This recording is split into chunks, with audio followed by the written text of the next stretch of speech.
leder efter nattens skyderi, og det lyder på, at det er en mand, der er iført sorte bukser og sorte sko.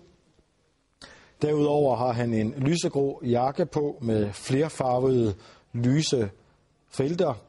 Det er kun én mand, politiet leder efter her natten til søndag, fortæller politiet også.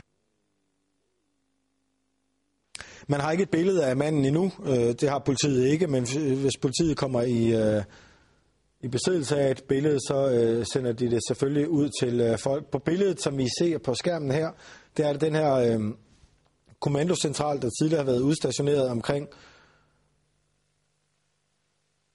Østerport. Vi så, der lige kom kørende forbi, og som nu er centreret i området herinde omkring Nørreport station. Jeg mener også, det er Nørreport station, vi kan se i venstre side af billedet her, den nyligt restaurerede togstation, som er den mest travle i Danmark målt på passagerer. Det er her, politiet fortsat er talstærkt til stede. Man har kigget efter i de parker, der er i området.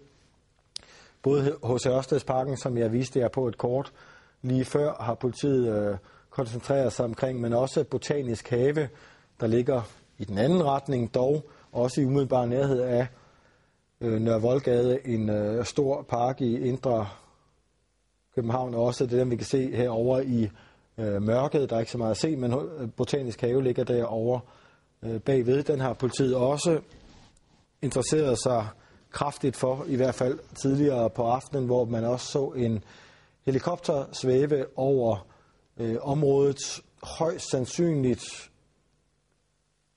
med et varmesøgende kamera i, så man hurtigt kan se, om der er noget med en kropstemperatur, der gemte sig i Botanisk Have. Det tyder det ikke på, man har fundet, fordi politiet har i hvert fald ikke invaderet parken i større stil, end man gjorde tidligere. Det samme gælder for den anden park hos Ørstedsparken, som man også har fjernet lidt af interessen omkring. Men stadig hele området omkring Nørreport station er afspærret. Det forlyder også fra DSB, at al togtrafik til Nørreport station er indstillet i øjeblikket. Og det har det været nu efterhånden i 1,5 times tid. Nærmer sig måske endda 2 timer siden politiet pludselig kom vrimlende til Nørreport station, kampklædt og med geværer og i meget tydelige vendinger. Ifølge min kollega Karen Helene Hjort bad folk om at komme væk fra det område. Det var ikke noget med, man pænt bad folk om at komme væk. Folk fik bare at vide, at de skulle forsvinde. Det var ikke et sikkert sted at være, og politiet skulle have arbejdsro. Og det er også den melding, politiet giver jo her i løbet af natten, at man simpelthen opfordrer folk i Indre København til at blive inden døre eller blive hjemme.